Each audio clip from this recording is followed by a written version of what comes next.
은혜로운 찬양 감사합니다. 지난 주간 참 추웠어요. 오늘도 여전히 추운데 한 주 동안 잘들 지내셨습니까? 앞뒤 좌우 한번 보시면서 우리 한번 인사하십시다. 사랑합니다. 축복합니다.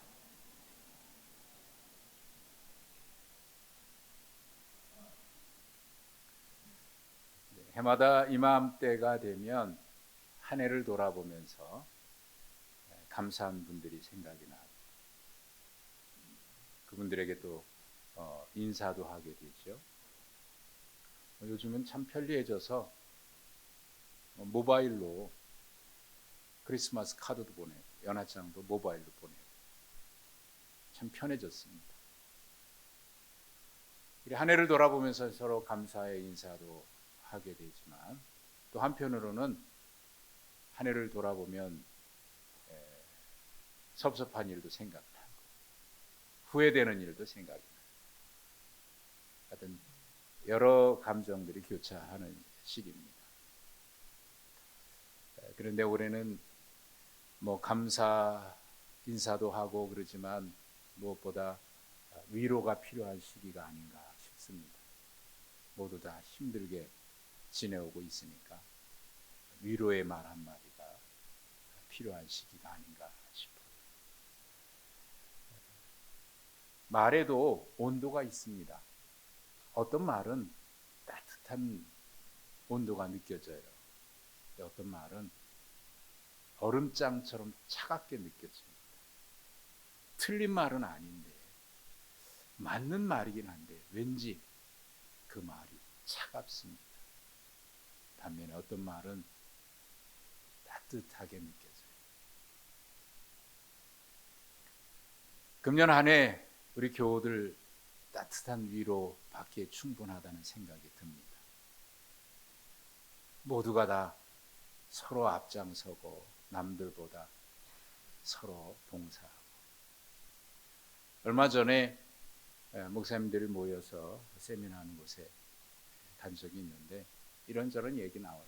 교회형 상황들을 이야기하게 됐어요.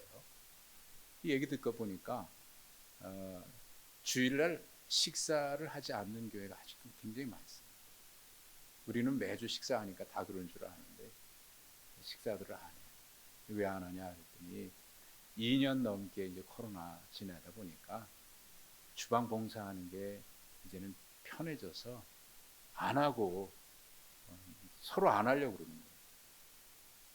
그래서 이제 점심 때 컵라면을 먹는 교회도 있고 김밥 시켜서 먹는 교회들이 아직도 많이 있습니다.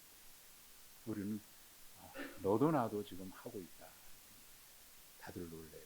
거기다가 주일날 우리는 아이들을 위한 반찬을 별도로 또 한다 그랬더니 그런 교회가 있냐고 그래요.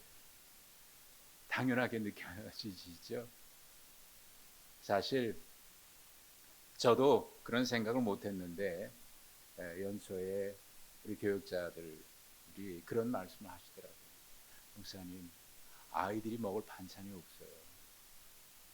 우리는 그냥 먹으니까 지나갔는데 아이들이 먹을 반찬이 없습니다. 아이들이 먹을 반찬을 좀 해주셨으면 좋겠습니다. 주방에 얘기했더니 목사님 힘들어요. 지금 반찬하는 것도 힘든데 또다시 반찬하는 게 그게 보통 어려운 일이 아닙니다. 비용도 많이 들고요. 아이들에게 좀 더 좋은 걸 먹이려고 하니까 비용도 지금 예산 가지고는 모자랍니다. 그래서 이런저런 이야기 들은 분들이 자원해서 목사님 그러면 이달에는 제가 책임질게요.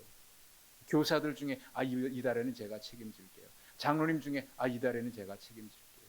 권사님 중에 이달에는 제가 책임질게요. 그렇게 해서 매달 지금 우리 교우들이 서로 그 비용을 제가 책임지겠습니다. 제가 책임지겠습니다. 그렇게 해서 지금 해오고 있어요. 참 얼마나 감사하죠. 서로들 이렇게 봉사하려고. 사실 생각해보면 크게 어려운 건 아닌데 다 이게 마음이지 않습니까? 이 따뜻한 마음이죠. 따뜻한 마음. 우리는 그냥 점심에 그냥 먹고 지나가는데 이거 준비하느라고 주방에서 참 고생들 많습니다. 그분들에게 수고한다고 따뜻한 위로의 말이 필요하지 않겠어요? 또 그죠? 매주마다 주방에 와서 그냥 손 걷어붙이고 설거지 늘 하시는 분도 있고 참 고맙습니다. 오늘은 또 팥죽을 끓인대요. 이 팥죽 끓인다고 일찍 나오셔가지고 일부 예배 드리고 내려가셔서 하실 분도 있고, 아이고 오늘 밥 못 먹겠네. 그런 분들을 위해서 밥도 또 한답니다. 귀찮은 일인데 참 수고하셔서 그래요. 따뜻한 말이 필요해요. 언젠가 여러분 들으셨는지 유행했던 말이에요. 드라마에서. 아프니? 나도 아프다. 무슨 말입니까? 네가 아프니까 나도 아프다라고 하는 공감, 따뜻한 위로의 말이죠. 근데 반면에 말은 비슷한데 전혀 다르게 다가오는 게 있어요. 너만 아프냐? 나도 아프다. 여러분은 어떤 말을 주로 많이 합니까? 어느 모임에서 이렇게 얘기했더니 후자가 많아요. 근데 어떤 분은 둘 다라 그래요. 그래서 참 이상하다고 물어봤어요. 그랬더니 결혼 전에는 아프냐? 나도 아프다 그랬대요. 근데 결혼하고 난 뒤에는요, 아프다 소리 하면 너만 아프냐? 나도 아프다. 그래서 아파도 아프다 소리를 못 한대요. 아프다 소리 했다 그러면 더 죽는 소리 한답니다. 그래서 알느니 죽고 말지 그런 심정으로 아프다 소리도 안 합니다. 사실 위로라고 하는 것은 대단한 일이 아니라 따뜻한 한마디 말이에요. 이 세상에 위로의 말이 필요한데 이상하게 차가운 비난과 정죄, 판단만 횡행하니 참 세상이 추운 만큼 더 추워지고 있습니다. 이런 세상은 지금만 그런 건 아닙니다. 오늘 우리가 함께 읽었던 말씀에서도 전도자가 해 아래에서 일어나는 사람들의 모습을 살펴보니까 그때도 그랬어요. 그래서 2절, 3절에 그 전도자가 관찰하고 나서 한 말입니다. 내가 해 아래에서 행하는 모든 학대를 살펴보았도다. 보라, 학대받는 자들의 눈물이로다. 그들에게 위로자가 없도다. 그들을 학대하는 자들의 손에는 권세가 있으나 그들에게는 위로자가 없다. 전도자가 사람 살아가는 세상을 살펴보니까, 관찰해 보니까 학대하는 사람이 있고 학대받는 사람들이 있는 세상이에요. 조금이라도 내가 뭔가가 있으면 그것이 돈이 됐든 권력이 됐든 지식이 됐든 내가 뭔가 남들보다 가진 게 있다고 생각하면 그걸 권력 삼아서 힘 삼아서 학대하고 억압하고 무시하는, 그 세상에는 눈물 흘리는 사람들이 참 많아요. 있는 사람이 없는 사람을 학대합니다. 억압합니다. 그래서 그 사이에서 신음하는 사람들이 많습니다. 그런 까닭에 전도자의 눈에 비친 세상은 그죠, 위로자 없는 눈물 흘리는 세상입니다. 경제가 발전해서 평균적으로 사람들의 삶은 많이 윤택해졌습니다. 그런데 왜 여전히 없는 사람은 존재하죠? 예전에도 그랬습니다. 그러나 예전에 다 어려울 때는 그래도 누군가 어렵다 그러면 마음을 같이 나누는 따뜻함이 있었습니다. 유대인들은 그 마을에 가난한 사람이 있다 그러면 그거는 그 사람의 책임이 아니라 우리 마을의 책임이다. 그런 공동체 의식을 가지고 있다고 해요. 예전에도 우리에는 그런 마음이 있었습니다. 따뜻한 마음이 있었습니다. 그래서 누군가가 힘들고 어려우면 그저 물질로 도울 수 있으면 돕고, 그렇지 못하면 따뜻한 마음으로 가서 위로해주고 손잡아주고, 그런 따뜻함이 있었는데 그 공동체가 살아있었는데 지금은 그저 내가 뭔가가 있으면 그거 가지고 무시하고 억압하고 학대하고 잘난 척하고 차가운 비난의 소리만 들끓어요. 그러니 사람 사는 세상이 얼마나 힘들어지겠습니까? 그래서 2절과 3절에 이 전도자가 하는 이야기를 들어보십시오. 얼마나 안타까웠으면 이런 말을 할까 싶습니다. 살아있는 자들보다 죽은 지 오랜 자들이 더 복되다. 아직 출생하지 아니해서 해 아래서 행하는 악을 보지 않는 자가 복되다. 여러분, 얼마나 힘든 세상이면 죽은 자가 더 복되다고 얘기하고 아직 태어나지 않은 사람이 복되다고 얘기할까요? 여러분, 살아있는 게 얼마나 행복이고 이 세상에 태어난 게 얼마나 큰 축복인데 얼마나 힘들었으면 죽은 자가 복되고 태어나지 않은 자가 복되다고 할까? 오죽했으면 그럴까? 그만큼 억압과 차별, 학대가 있어서 힘들다는 얘기입니다. 그런데 전도자가 더 안타까워하는 것은 그런 현실만이 아닙니다. 그런 현실 속에서도 누군가 위로해 주는 사람이 하나도 없는 게 이게 더 안타까운 거예요. 그게 더 안타까운 거예요. 지난 주간에 정부에서 처음으로 조사한 통계 발표가 있었습니다. 고독사에 대한 통계 발표였어요. 2017년부터 2021년까지 5년 동안 고독사 실태가 어떤지 조사해 보니까 5년 동안 40%가 늘었어요. 15,066명. 40%가 늘었다. 가족도 있고 친척도 있는데 그들과 단절된 채 혼자 살다가 죽었는데도 그것도 몰라요. 그래서 며칠이 지난 뒤에 그것도 이웃에 의해서 발견되는 고독사가 점점 늘어나고 있다. 해마다 늘어나고 있다.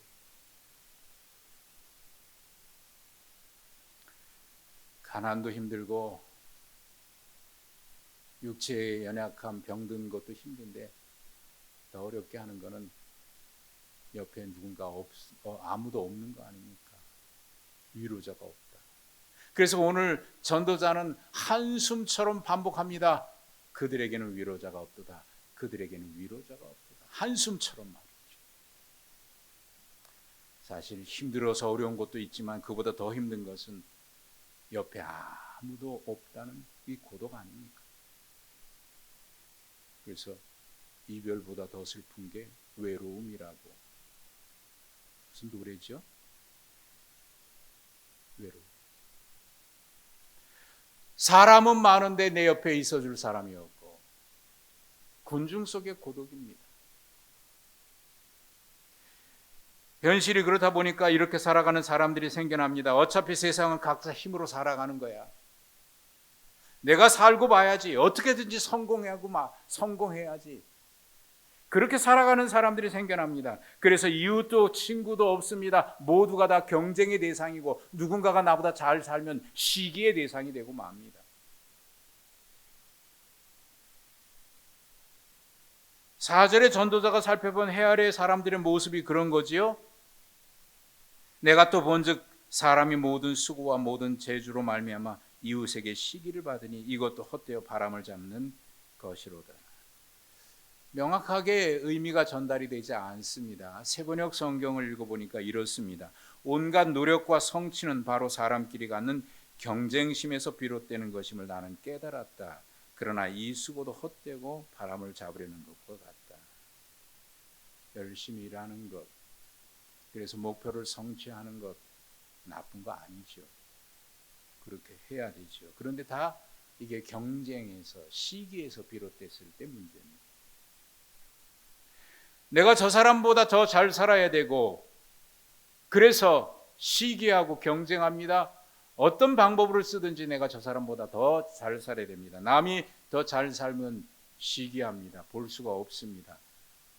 그래서 내가 어떻게든지 성공하고 성취하려고 경쟁해서 시기심에서 그렇게 해서 마침내 목표를 이룹니다. 그러고 나면 내가 어려울 때 보니까 참 힘들더라. 그래서 어려운 사람 위로해주고 같은 마음으로 그러면 좋은데 시기하고 질투, 경쟁으로 이기고 보니까 개구리 오챙이적 시절 생각 안 한다고 내가 이룬 거 가지고 또 다른 사람은 무시하고 나도 당했으니까 나도 보상을 받아야 돼.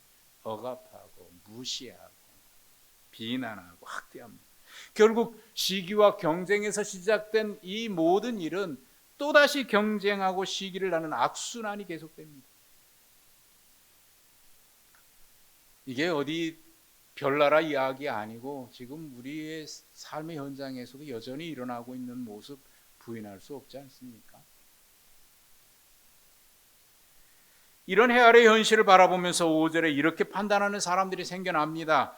팔짱을 끼고 앉아서 그래 이래도 그만 저래도 그만이지 뭐 되는 대로 살지 하고 세상의 모순을 보고 그저 자포자기하면서 팔짱 끼고 살아가는 사람들, 고생해서 뭐해, 자기 몸만 축내는 사람들이다. 이런 어리석은 사람들도 있더라. 그러니 또한 이게 얼마나 어리석은 일입니까? 뭔가 권력을 가지고 있으면 내가 세상을 바꿀 수 있고 권력을 가지고 있으면 달라질 수 있을까요? 13절부터 16절의 말씀 읽지 않았습니다만 거기에 그런 이야기가 나오는 겁니다. 가난하여도 지혜로운 젊은이가 있고 경고를 받을 줄 모르는 고집스러운 왕이 있다. 그는 가난하게 태어났다. 그리고 감옥에서 나와 왕이 되었다. 그런데 그 왕을 대신해서 지혜로운 젊은이가 다시 왕이 되었다. 그러자 그 전에 무수히 따르던 백성들이 그를 잊고 새 왕을 따른다. 그러니 이 또한 바람을 잡는 것처럼 헛되다. 가난하게 태어났습니다. 소위 말하는 흙수저입니다. 그가 왜 감옥에 가게 됐는지 이유는 알 수 없습니다만 감옥에 갔다가 다시 나와서 왕이 됐습니다. 권력의 최정점에 섰습니다. 자수성가했습니다. 흙수저가 금수저가 됐습니다.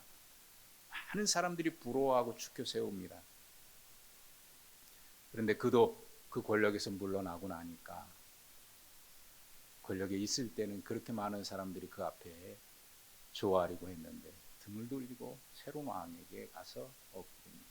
권력 무상 이것도 헛되다.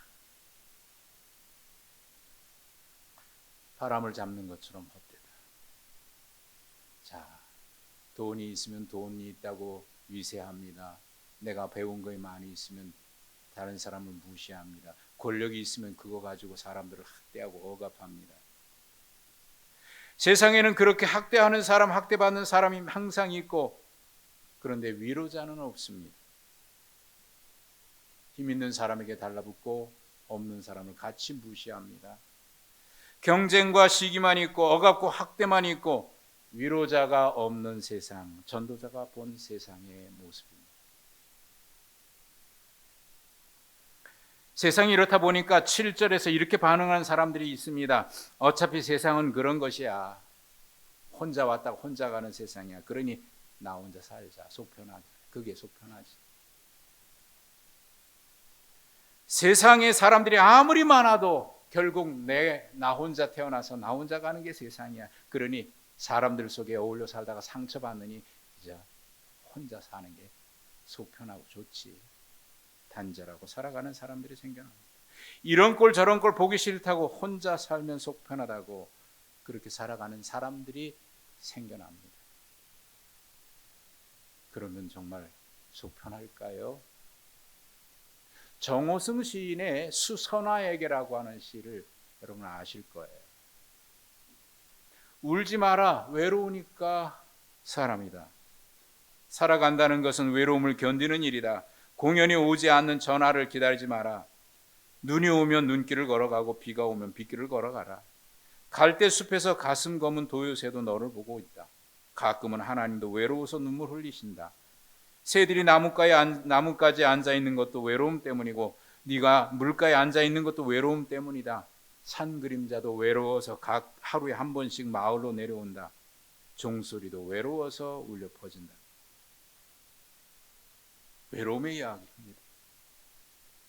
모두 외롭다는 거예요. 울지 말라는 거예요. 이 시의 제목이 수선화에게죠. 수선화. 수선화의 말뜻 꽃말이 뭔지 아십니까? 수선화의 꽃말은 자기 사랑이에요. 에고이즘, 나르시시즘, 자기 사랑, 자기 만족. 그런데 이 외로움이라고 하는 이 시의 제목으로 이 수선화에게 자기 만족하고 자기만 잘나면 되는 줄 알았는데 그 사람도 외롭다. 인간은 결코 혼자 살 수 없는 존재입니다. 혼자 살다가 혼자 죽으면 그만일 것 같은데 죽을 때는 누군가의 품 안에 안겨야 됩니다. 인간은 혼자 살 수 없습니다.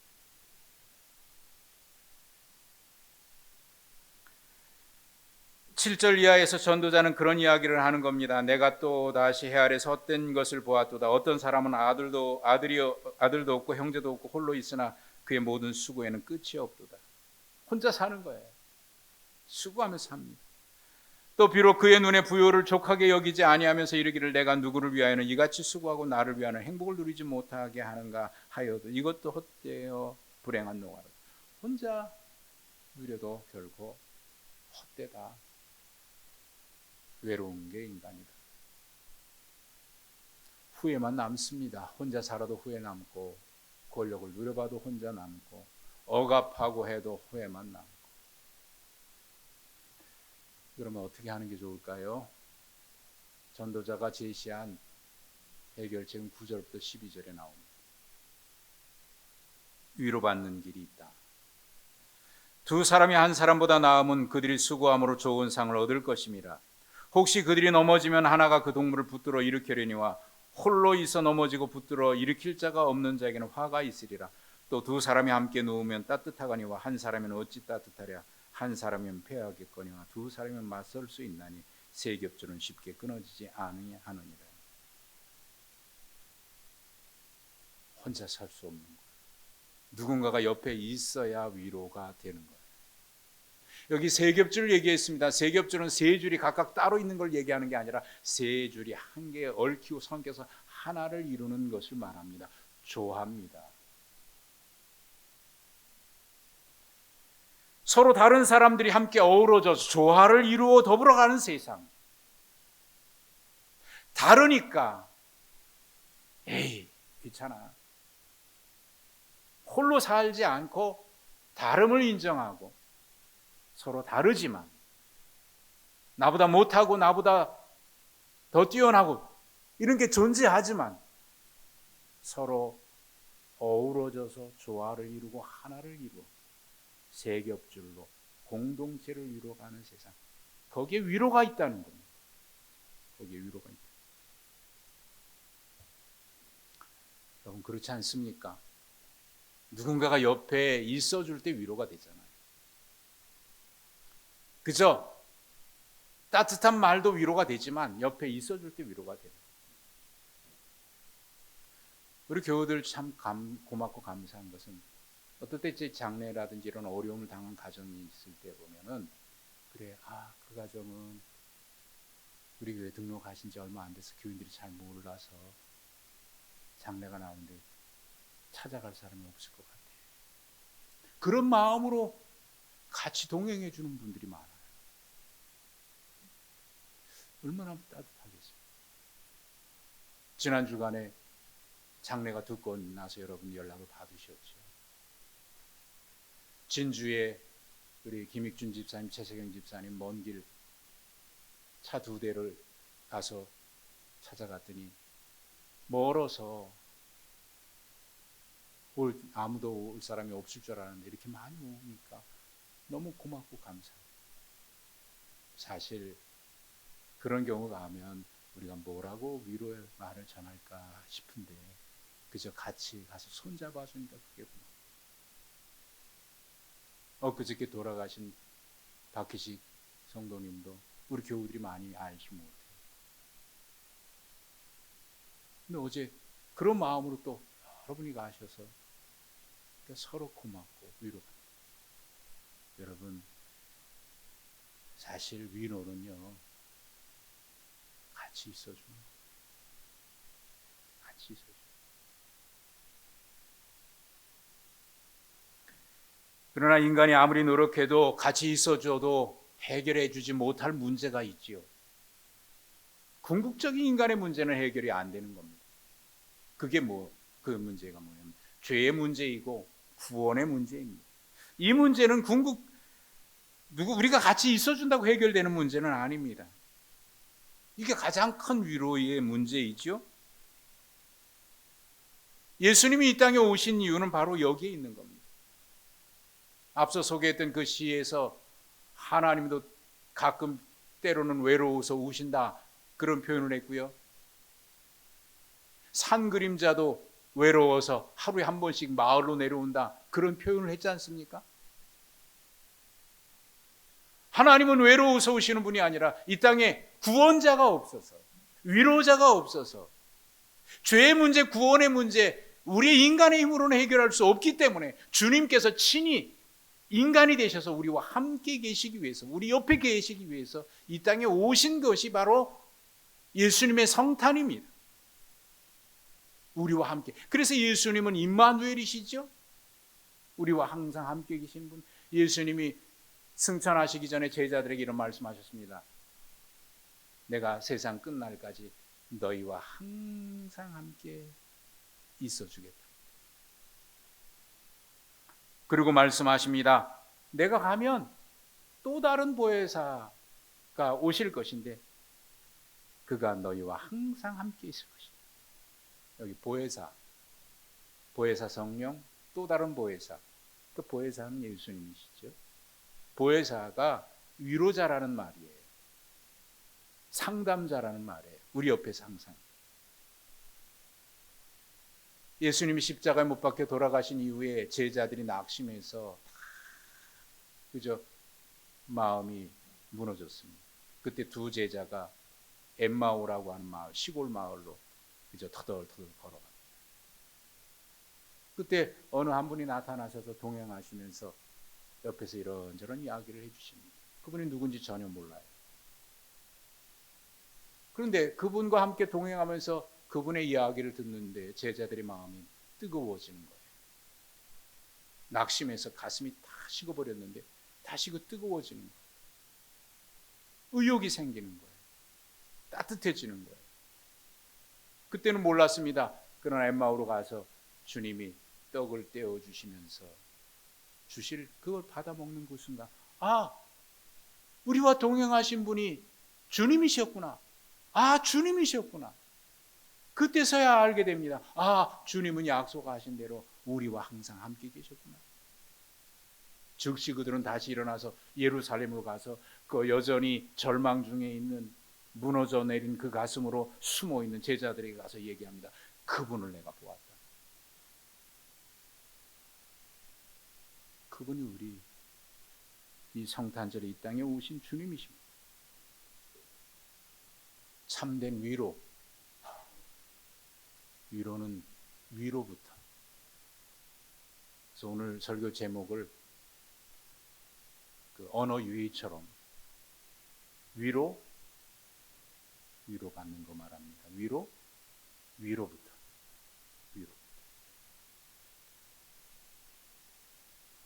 이 성탄의 계절 주님이 우리 가운데 오신 이유는 바로 우리와 함께 계시기 위해서입니다.